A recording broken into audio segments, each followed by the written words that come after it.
Hello, what is up mga ma'am, sir, ma'am? Ako po si Ralph Cifra, isang visual artist from Manila. And today we are going to customize the ZD Toys Iron Spider version 2. So, ito yung updated na Iron Spider. Kakalabas lang nito mga ma'am, sir.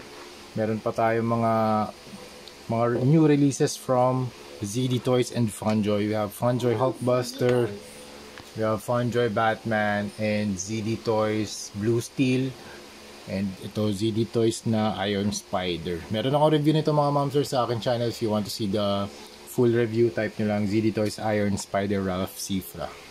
Okay, since gagawin natin dito battle damage, we are going to use a rotary tool para gumawa ng physical damage dito sa base and sa katawan niya. So dito sa chest area.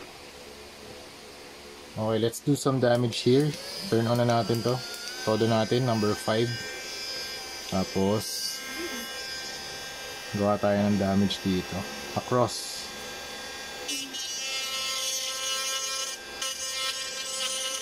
Physical damage yun. Ayan, that gamitin.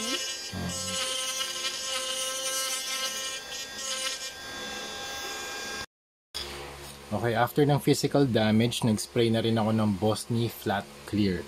So after natin mag-spray ng Bosny Flat Clear, nag-cure na siya and nagkaroon siya ng adhesive layer. So matte finish na yung finish ng surface.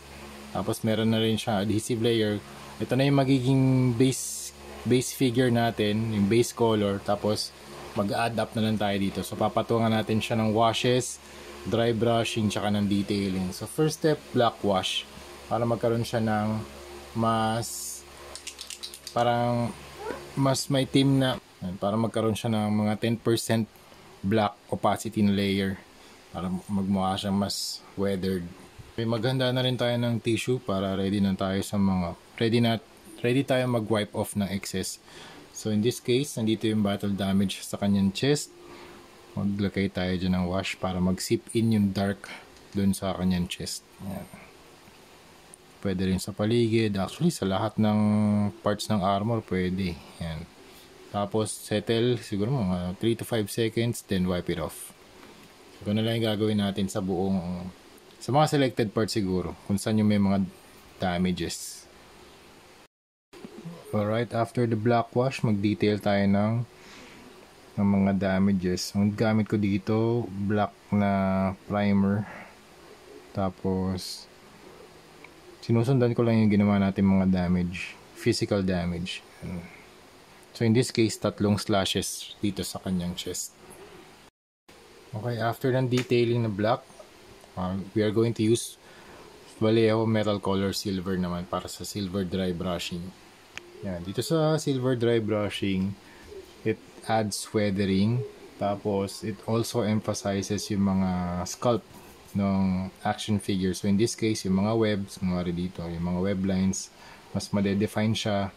And yung mga muscular details. Tapos yung mga damage na ginawa natin, mas ma-emphasize din. Kasi naka-raise yung mga na-damage na areas. Yan. Yung mga naka-recede or yung mga nakalubog, hindi siya malalagyan ng weathering unless na talagang diinan natin yung brush. So yan, dahan-dahan lang, brush control pag sa dry brushing ng silver. Yan. So you can dry brush in any direction that you want. Pwedeng from up, down, tapos down, up. Kung gusto nyo yung damage nagbumula sa ilalim, you can do from the bottom up, yan. From the side, yan.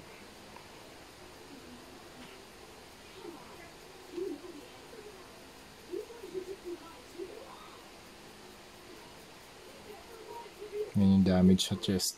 Ayan. Na-emphasize yung yung hati.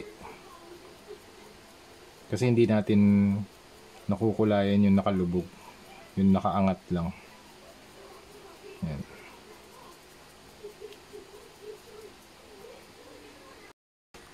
Okay, tapos na tayo sa silver dry brushing. Now we are going to add hint ng highlights lang mga ma'am, sir. Yung sa mga blue na parts, We are going to use PH149 turquoise. Try natin dito sa shoulder. Okay. Konting highlights lang.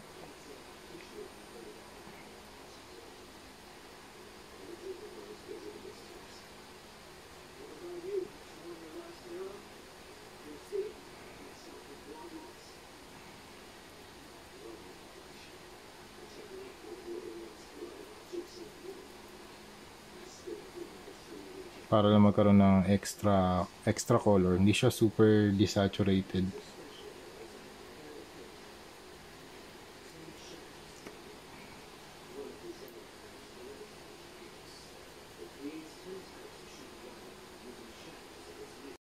Okay, let's proceed with the lights.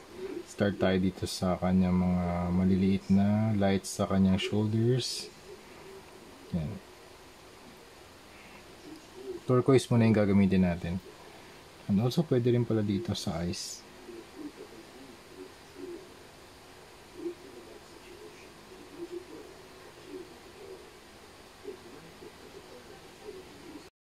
Okay, after that, white highlights na tayo.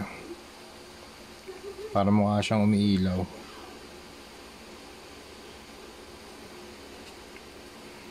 Okay, apply natin dito sa may repulsor blast.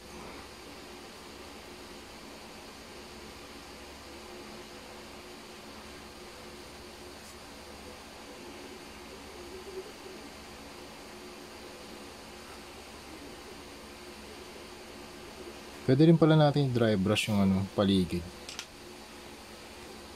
Para mukha pa rin siyang umiilaw. Ayan.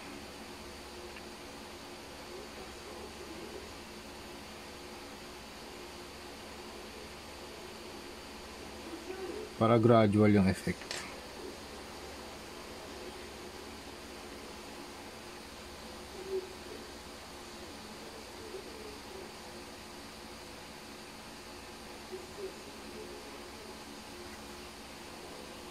Then saka natin lalagyan ng white dun sa pinakaloob.